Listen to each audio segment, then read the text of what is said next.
29 декабрда Россия Федерациясында миграция мыйзам өзгөртүүлөрү боюнча бүгүн биздин талкуу. Ассаламу алейкум, урматтуу мекендештер. Силер менен Кубанычбек Осмонбеков, Кыргыз диаспора кеңеши. Бардыгыбызга белгилүү болгондой, 29 декабрдан баштап миграция закондору өзгөрүп калды. Ал болсо четтен келген чет элдик жаран сөзсүз түрдө Россия жергесинен мед осмотрду өтүш керек биринчиден, экинчиден дактилоскопия өтүш керек. Дактилоскопия деген бул отпечатки пальцев өтүш керек.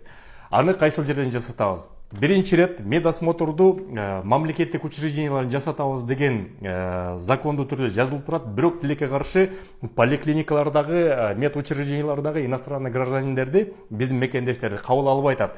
Бир эле кабыл алуучу жерлер бул многофункциональный миграционный центр Сахарова. Ошол Сахаровага барганда, ошол жерден өтөсүңөр, тилекке каршы очередь көп, ошон үчүн эртерээк барыш керек. Барганда сөзсүз документтерди унутпаңыз. Биринчи рет бул паспортуңуз менен барасыз. Экинчи рет бул паспорттун переводу керек, сөзсүз түрдө. Үчүнчү рет силерден регистрация негизи закон боюнча талап кылынбайт деп турат, бирок ошол жерден регистрацияны да талап кылат экен. Ошон үчүн бул 3 документти унутпай сөзсүз барасыңар. Баргандан кийин 3 очередке турасыңар. Биринчи очеред бул силер талон аласыңар. Очередке кириш үчүн талон алып туруп, талонду бергенден кийин биринчи очеред бүтөт, экинчи медосмотр өтөсүңөр.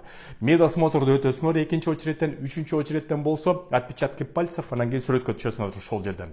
Бул акысы төлөнөт, акысы болсо 5300 рубль баш аягы. Ошол жерден өтүп туруп, анан кийин 5 күндөн кийин ошонун жыйынтыгын аласыңар. 5 күндөн кийин тилекке каршы кайра барып туруп, ошонун жыйынтыгын алыш керек. Бүгүнкү күндө ошо многофункциональный миграционный центр Сахаровада азыр талкуу жүрүп атат. Биздин элчиликтеги, диаспорадагы ээктин өкүлдөрү дагы кат жөнөтүп атат. Себеп деген жанагы мед справка болгондо эле 3 айга берилет деп ошондой талкуулуп атат. Муну 1 жылга чейин узартуу жөнүндө азыр талкуулуп атат. Аны бир сыйра карап беребиз деп сөз берди. Азырынча закондуу түрдө мыйзамда жазылып турат. 3 айга деп туруп, 3 ай сайын тилекке каршы өтүп туруш керек. Бирок март айында чечип беребиз деп атат. Март айынан чечилип калса, анда ошол эки мед справканы жылына 1 жолу Кудай бурса өтүп калабыз. Ага чейин закон өзгөрүлөк. Кыргызстандан 29 декабрга чейин келген мекендештер бул жерде болсо, алардын өтүп кереги жок. Алар кийин чыгып, анан кайра киргенде ошол процессти жаңыдан өтөсүңөр. Ушул тууралуу дагы толук маалыматты биз силерге айтып турабыз. Катталыңыздар, жазылыңыздар, сак саламат болуңуздар.